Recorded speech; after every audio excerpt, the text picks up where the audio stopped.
So, hi, this is Broom from the Broom Closet Briefing. And today I actually ended up doing the reading that you guys were all asking is about the economy. And I have good news and bad news. I do not think that the apocalyptic prediction that everybody else is making about the economy is true. But the part that it's going to be hardship is also true, like in a way. So here's the thing that keeps bothering me about the current Iran escalation narrative is that everybody is still kind of talking about this like it's some distant like geopolitical like chess match, right? But while the actual symptoms are already like starting to show up here at home, and when I say like they are symptoms, I don't mean they're like tanks rolling down American street. I mean the subtle economic tremors that happen before the public is fully going to realize that there is a larger shift coming.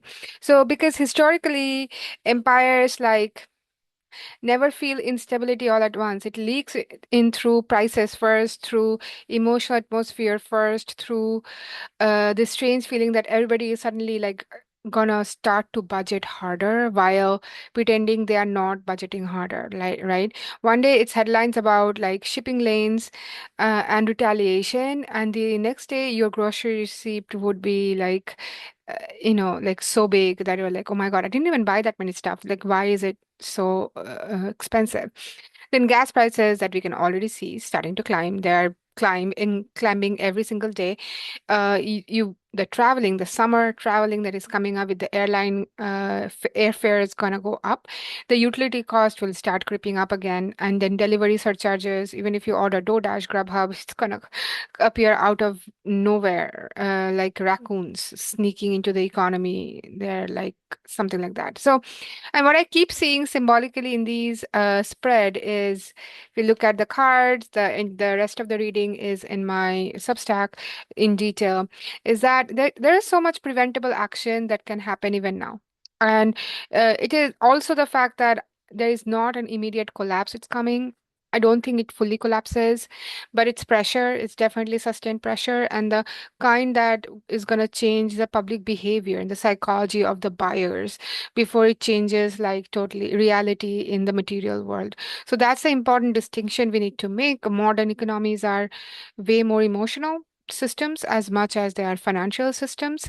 So if people will believe instability is coming, they would start behaving very differently immediately. So they spend differently, they vote differently, they hoard differently, they panic differently, right? So that's why I think we are entering in a phase where Americans would become increasingly emotionally way more defensive with their purse strings.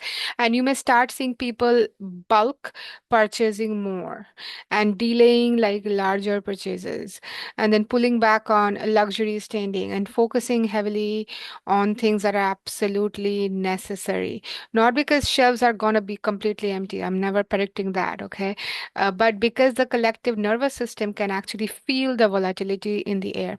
So I think right after COVID, we are also kind of fresh out of that system where we firsthand saw how it feels when there are actually empty shelves and people are way more defensive and proactive this time, even though it's not pandemic, but it is kind the effects are similar. And honestly, after the past few years, people are already like primed for that reaction. Americans went through that shortage already, the pandemic shortages, inflation spikes, layoffs, housing insanity. And now we are layering the geopolitical instability, and on top of that, the exhausted foundation, right? So everybody is pretending they are extremely resilient while they are spiritually hanging on by by a thread. And of course, pure spite. Let's not ignore that. So the other thing I keep seeing in these cards is seeing is the information warfare. So go read the entire article. We are entering the period where where the public is going to get buried in contradictory messaging. One side can scream all day that catastrophe is coming, the other side will insist everything is stable, and the politicians will perform this confidence while the markets are visibly wobbling underneath them, right? So corporations will also absolutely use the instability as an excuse to raise their prices wherever they can, because American capitalism has the moral structure of a possum eating birthday cake out of a dumpster. And the average person ends up trapped in the middle, trying to figure out what's actually real. So that the symptom people should be paying attention to right now, not just the war headlines themselves, but the emotional climate forming around them, the exhaustion, the uncertainty, the feeling that systems are becoming harder to trust. That's why we say maybe use that good old tool called discernment on who you trust. Because once public starts eroding during economic pressure, like the public trust starts eroding, the issue stops being about foreign policy and starts becoming a domestic political instability. And that's where I think this eventually heads. I think what starts as an energy and market story that will slowly become a voter story, a public anger story. Why does everything feel so expensive and fragile all the time story? So historically, energy shocks don't stay isolated. They bleed outward into food prices. They into other issues like transportation, housing stress, political extremism, and at the end of the day, social frustration, right?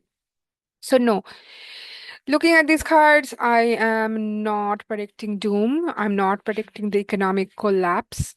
I am not even predicting any kind of apocalyptic scenario. I know a lot of you ask me that that is a narrative you hear, but I think we are looking at something honestly way more realistic and therefore more unsettling. So I do think that a lot of people we think that are checked out, they're actually not checked out at this point. They're probably looking at their purse strings, and America, where daily life keeps functioning outwardly, but underneath the surface, the public mood becomes increasingly reactive, distrustful, and economically exhausted. And frankly, that kind of atmosphere changes the course of the political landscape way faster, way better, long before people realize it's happening. So I urge you to go look at this reading. And it is very insightful. It is not scary. I can tell you that for sure, and it will prepare you for what is coming. All right, the full reading is available on my Substack. Please go check that out, and I will see you in the next video, guys. Thank you.